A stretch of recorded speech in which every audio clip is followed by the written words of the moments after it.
Hey guys, welcome to Unbiased Rugby. I'm here with Gordon. Morning guys. I don't know if it's morning, afternoon or evening there, but it's certainly afternoon here, sorry. Yeah, it's just after 12. It's actually been hailing outside. The weather is dreadful here. Cold as ice. It's cold like this, yeah. So, very, very cold here. So yeah, what we're going to do is we're just going to talk about the New Zealand, the All Blacks Wallabies game now. We both watched it yesterday morning. We don't want to think about the other game, but we're just going to talk about the All Blacks Wallabies game in this video. What did you think of the game, Gordon? Fantastic play. I mean, the score, what's it, 40 points to 12. That was quite a thumping for that's a hard Australia, and I think they might be a wee bit embarrassed about that score. Look, I'm going to be honest. We lost last year to the All Blacks 57-0. So look, I mean, we lost this morning. Yeah, like we said, we're not going to bring that last night. So there are surprises in every sport. Oh, I know. But look, I predicted the All Blacks would win by 30 points, and they won by 28. So I was pretty close. Yeah. So I was pretty happy about that. But what did you think of Beauden Barrett? Beauden Barrett, excellent. 4 tries, 4 conversions. Excellent. He's brilliant, eh? Oh, well, he could have got 5 if he hadn't lost that one. Yeah, but that's just amazing, you know. Yeah. And it was amazing that before the game, before the whole series, they were talking about Mo'unga being the number 10. Yeah, because replacing him. Yeah, because Beauden Barrett didn't have such a great Super Rugby season, but when he puts on that All Blacks jersey, good grief. He is just on another level. Yeah, no, that was amazing. Eh? I mean, 4 tries. Oh, it's incredible. It's absolutely incredible. Yeah. Like I was going through, also congratulations to Owen Franks on getting his 100th game. That's fantastic. Congratulations, Owen.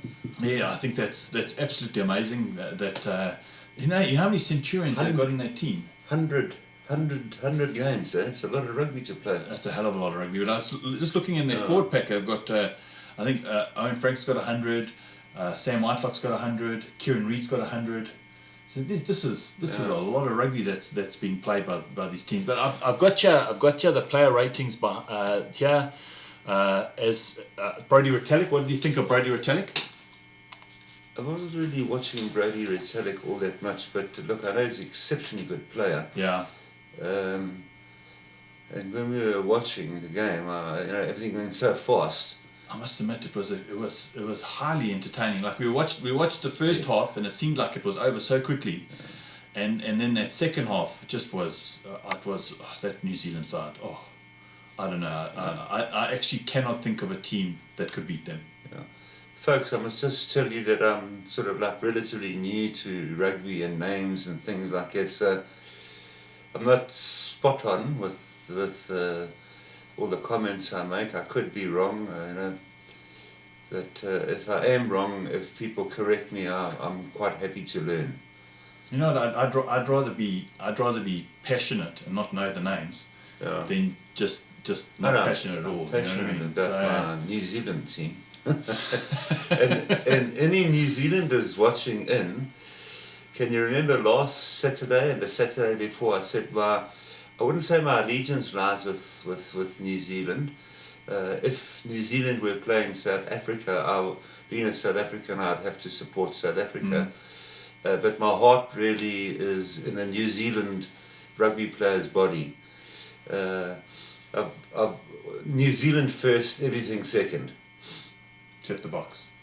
Well, except the box if they play New Zealand. Yeah. Look, I'm exactly the same. I think New Zealand are my second favourite team after the Box. Well, actually my third, maybe after the Bulls. But the Bulls aren't really scoring much. No, not either. But I'm trying to. At the moment, I'm from last night's performance. I think the Box may be my second favourite team after the Bulls. So, but let's forget about that again. So. I just thought that was a complete masterclass by New Zealand. A lot of the people on Twitter they were leaving at halftime because it just looked like it was the writing was on the wall. But I actually cannot. if New Zealand don't win next year's World Cup, then they've done something completely wrong, because I think they're peaking at the right time. They've got more than enough depth to take them to the World Cup. They've got exactly the right kind of coach, the right kind of tactics. I think they just, if they don't win the World Cup, it would be a shocker. You can't really discredit them at all, because they are excellent players. They always have been excellent players. When I was over there in 2015, there were little youngsters, barefoot, in shoulder deep snow. They just bulldozed the snow away from the actual playing area, and these little kids were barefoot, running around with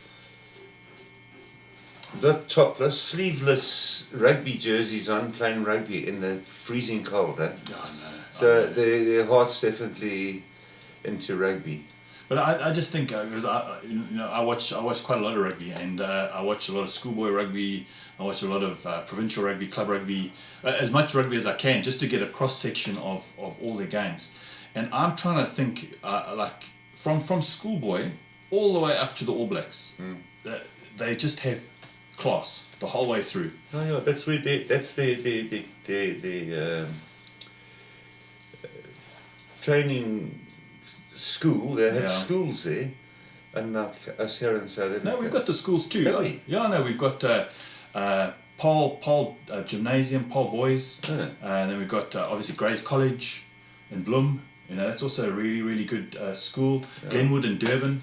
Yeah. So I think we have the schools, and watching schoolboy rugby, because there was a tournament this a couple of weeks ago where I think there were 10 South African schools, and there were a few schools from New Zealand and all over the place, and we're super competitive at that level, at schoolboy level, and we're super competitive when we take it to the next level. But when we start getting to the real top level rugby, I just think New Zealand are way ahead of us. I must just somebody wrote in, corrected me.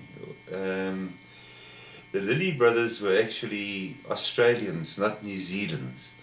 So the comment I made last weekend, I thought they were New Zealanders, but he corrected it, and they're Australians. Well, you know what? The one thing that impressed me the most in that entire game wasn't anything that was part of rugby. It was when Pocock went to the ref and said, "Listen, I hit Squire in the head." I remember shoulder. that. He says, "Please get someone to check his head." Now, that's sportsmanship, and I know that the Australians get a lot of stick, especially after the whole big cheating incident with their cricket team, where they were tampering with the ball. And with the Lilly brothers, it was cricket. Yeah, but I remember a game where I watched Gilchrist playing, and he went for the ball, and the umpire didn't see the tip, where he hit the bat. He didn't see it, and Gilchrist turned to the umpire and said, "No, it hit my bat." So he wasn't going to go out. Very honest. That is honesty, and Pocock reminds me of that kind of player. And you've got millions of eyes watching the cricket. Exactly, and he could have cheated so easily. He could have he didn't. He could have just kept his mouth quiet, because it wasn't cheating. But he just said, "You know what? I hit the bat. I hit the ball. That's it." And Pocock reminds me of that kind of player. He seems like a real gentleman. More rain outside, it's flipping depressing. Hey, folks in New Zealand, we're definitely getting New Zealand weather here. We in the Western Cape, near Cape Town, and it's been tremendously cold, and we've just had hail. I know, it's absolutely atrocious. Now we all come from Durban. Durban, I think, when it's like 24 degrees in winter, it's winter. Yeah. We put on our jerseys, so because we think it's cold then. So we're a bit spoilt in Durban, and we come down to Cape Town, and it's wet and cold, and it's windy. It's windy. I must admit, Cape Town summers are you've got sun until 9 o'clock at night time. You can go and work in the garden if you're a gardener. Play rugby.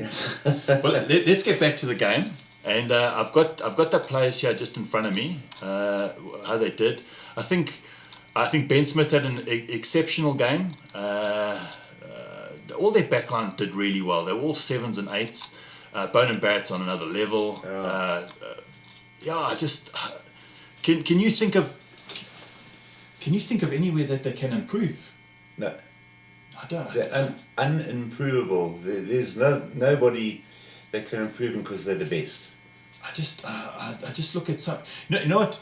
A lot of teams try backline moves, and they try all these fancy moves and everything like that, but it's all based on having basic skills down packed. And like I look at the South Africans and the Australians and the Argentinians, and we all try these things, and it's our basic skills that let us down in the end. You know, we'll either knock on or we'll handling the ball, handling error or something like that. Whereas catching. the New Zealand guys, they do the basics exceptionally well, and everything else is just a bonus. Yeah, you can't fault them. You can't fault them. I can't. No, I can't either. And look at, and I know that another one of the video, Gareth from East London.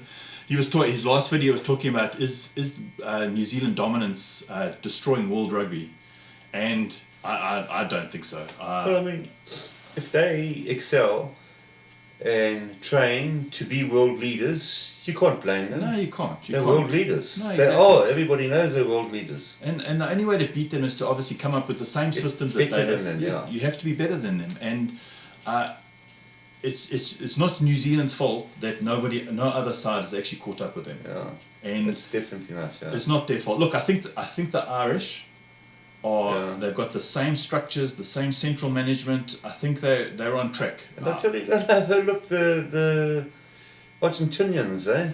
I think I think the Argentinians have the right coach now. Yeah, I think to beat us. Yeah. And it's embarrassing. And you know what? I've read a lot of articles about where a lot of South Africans and the commentators were complaining about the ref, and they were complaining about travel, and they were complaining about this, and they're complaining about that. Just keep quiet. We lost the game. All we have to do is improve, and that's just it. You know, you've got to take it on the chin and just say congratulations. I mean, you know, the big guys. New Zealand were beaten by. They were beaten by Australia last year, the Lions last year, the Irish the year before. Yeah. But I'm talking 3 games in 13. Yeah. You know, that's not these Lions, the British and Irish Lions. Yeah. We don't have any New Zealand caps, so I think we'll have to speak to your son and get him to send us some caps. Yeah, my son lives in Queenstown. So what we'll do is, Grant, if you're watching, please send us some caps, some All Blacks caps, because just because. It's not Grant Mason, it's Grant Parkin. Grant Parkin. Yeah, so please send us some caps, because we'd like to wear some All Blacks caps when we watch the And if you could squeeze in a jersey or 2, that'd be nice. Or 3. You know what the thing is? I was reading up on, because I wanted to buy some jerseys, and I've actually spoken about this quite a bit and other things. Do you know that to get a New Zealand rugby jersey in South Africa, I was looking at the one place, 3,000 rand a jersey. Oh, they're mad in their heads. That is absolutely ridiculous. Take them to China and they'll make them for. Yeah, but I don't want to do that. You know, I don't want to go buy some knockoff. And I found some knockoffs, but I'm not going to buy them because the money doesn't go back to the players. You know? So a South African rugby jersey, a top flight team like the Lions, the top team jersey is 799 rand. Which is still a lot of money, but it's doable. In New Zealand, a top flight team's jersey, you know, say the Crusaders, is $149. And that in rand is times by 10. It's 1,500 rand. Yeah. So that's double the price of a jersey in South Africa. Yeah. So then I've still got to ship it.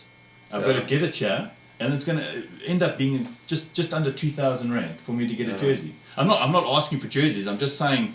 It just seems so strange. Comparing prices, why don't the New Zealand guys make their jerseys with Canterbury, you know, the ones with the CCC or whatever, because I know they're with Adidas, and be a lot cheaper for all of us to be able to buy the jerseys.